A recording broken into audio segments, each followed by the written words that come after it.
Sahabat Anak Indonesia, pagi tadi Senin 22 Mei 2023, Dewan Komisioner Komisi Nasional Perlindungan Anak bertemu dengan Bapak Profesor Dr. Asep Mulyana selaku Direktorat Jenderal Perundang-undangan Kementerian Hukum dan HAM. Kami diterima dengan begitu baik. Kami bercerita tentang situasi anak berkonflik dengan hukum di Indonesia yang saat ini memerlukan perhatian kita semua karena tindak pidana yang dilakukan oleh anak-anak sudah mengarah pada kejahatan yang luar biasa yang sulit diterima akal sehat manusia.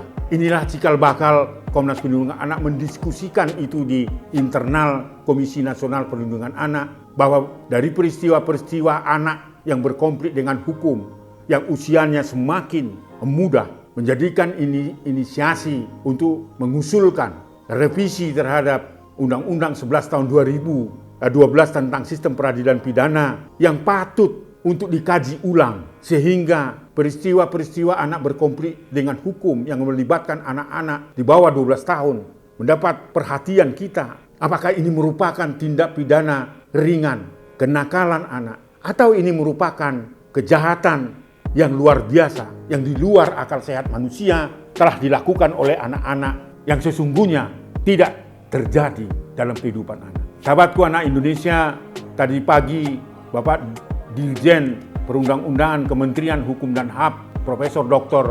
Asep Mulyana menerima kehadiran kita dan memberikan arahan-arahan, langkah-langkah strategis dalam rangka revisi Undang-Undang Sistem Peradilan Pidana Anak, di mana beliau sangat setuju dan mendukung apa yang menjadi cita-cita dan kerja dan semangat dari Komnas Perlindungan Anak, apapun namanya, mensempurnakan, mengkaji, merevisi, merubah Undang-Undang Sistem Peradilan Pidana Anak supaya semakin baik.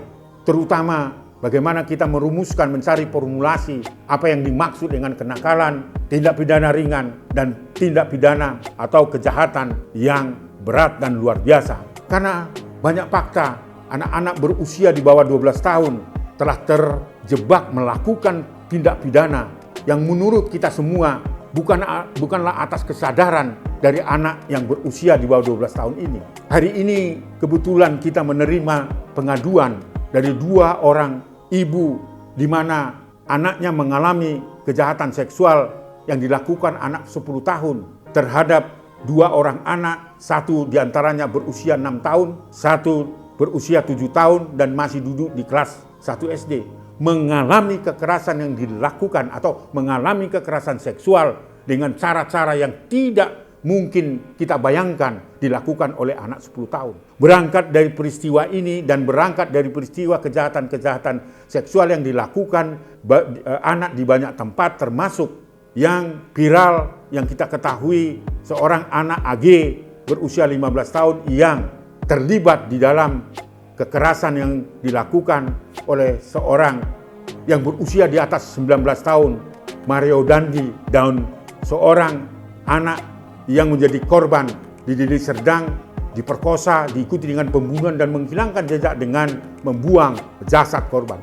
Berangkat dari situ, Komnas Perlindungan Anak melakukan diskusi panjang pada Badan Legislasi DPR RI untuk segera mungkin melakukan revisi terhadap Undang-Undang Sistem Peradilan Pidana Anak yang dibutuhkan bangsa ini secara khusus anak-anak yang berkonflik dengan hukum.